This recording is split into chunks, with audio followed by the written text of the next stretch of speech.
प्यारे बच्चों, कक्षा 11वीं हिंदी काव्य खंड के अंतर्गत सुमित्रा नंदन पंत द्वारा रचित वे आंखें नामक कविता की हम सप्रसंग व्याख्या करने जा रहे हैं।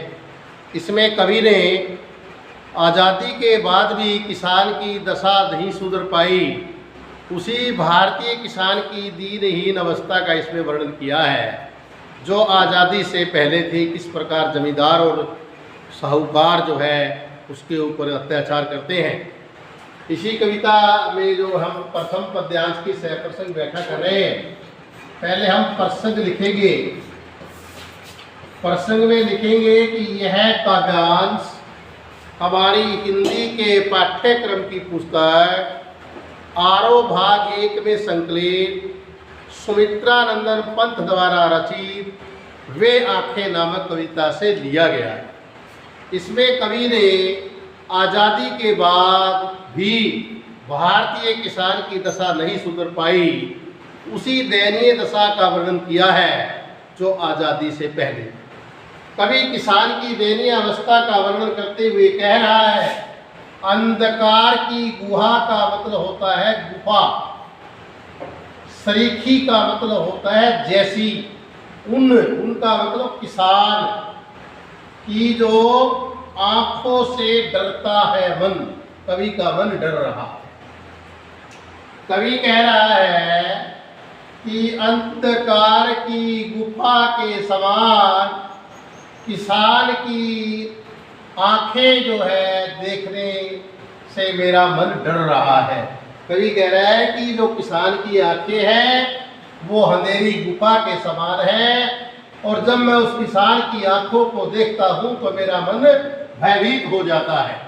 भरा दूर तक उनमें का मतलब आंखों में। कहता है कि उस गहरी गुफा जैसी आंखों में दारू का मतलब होता है कठोर या घोर, देने मैंने होती है दीनता, दुख मैंने दुख, नीरव का मतलब मौन, जो दिखाई नहीं दे रहा, आवाज नहीं दे रहा, मौन है। रोदन का मतलब होता है रुदन, यानी कि रोना। कवि कह रहा है कि उस किसान की आंखों में दूर दूर तक घोर दीनता और दुख का मौन रुदन जो है वो भरा हुआ है। वह स्वाधीन किसान रहा।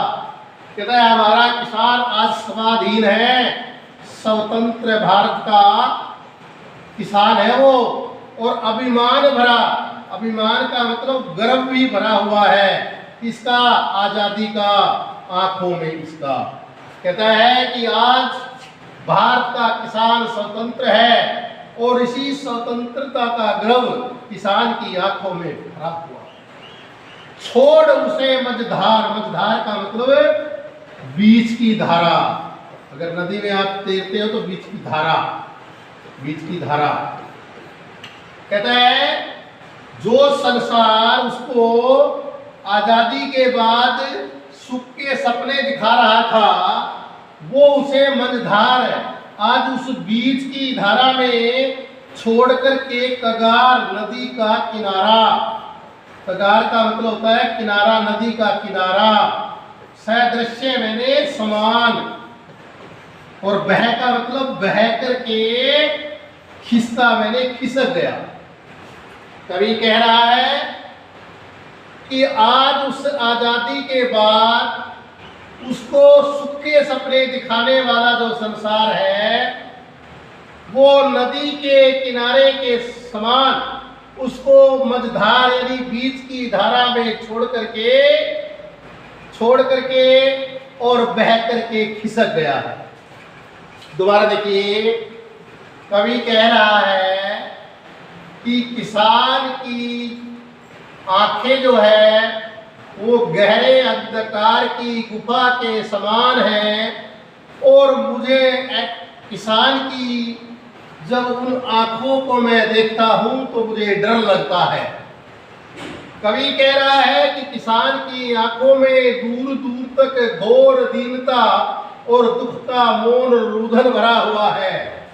वह आज स्वतंत्र किसान है और इसी स्वतंत्रता का जो अभिमान है, जो गर्व है, किसान की आंखों में भी भरा हुआ है। उसे लग रहा है कि मैं आज आजाद हूं, पर छोड़ उसे मनधार आज संसार। कहता आज संसार के वे लोग जो ये कहते थे कि आजादी के बाद तुझे सुख मिलेगा, कहता आज वे संसार के लोग उसे बीच धारा में छोड़ करके नदी के किनारे की तरह बह करके वे खिसक गए हैं। अर्थात आज किसान अकेला रह गया है, वही अत्याचार और वही उसका शोषण हो रहा है। फिर हमने उसका विशेष लिखना है कि इसमें किसान की आज़ादी के बाद भी उसकी स्थिति नहीं सुधरी, इसका सुंदर वर्णन किया है, या किसान की आज़ादी के बाद की दयनीय स्थिति का वर्णन किया है। दूसरा है साहित्यिक खड़ी बोली है, प्रसाद गुण है और करुण रस है, क्योंकि हमें दया आ रही है तो इसलिए करुण रस है। अभिधा शब्द शक्ति है, अभिधा शब्द शक्ति का जो है वो प्रयोग हुआ है। ठीक है जी, करुण रस है, अभिधा शब्द शक्ति है, प्रसाद गुण है और साहित्यिक खड़ी बोली है, तत्सम तद्भव शब्द इसके अंदर जो है मिले हुए।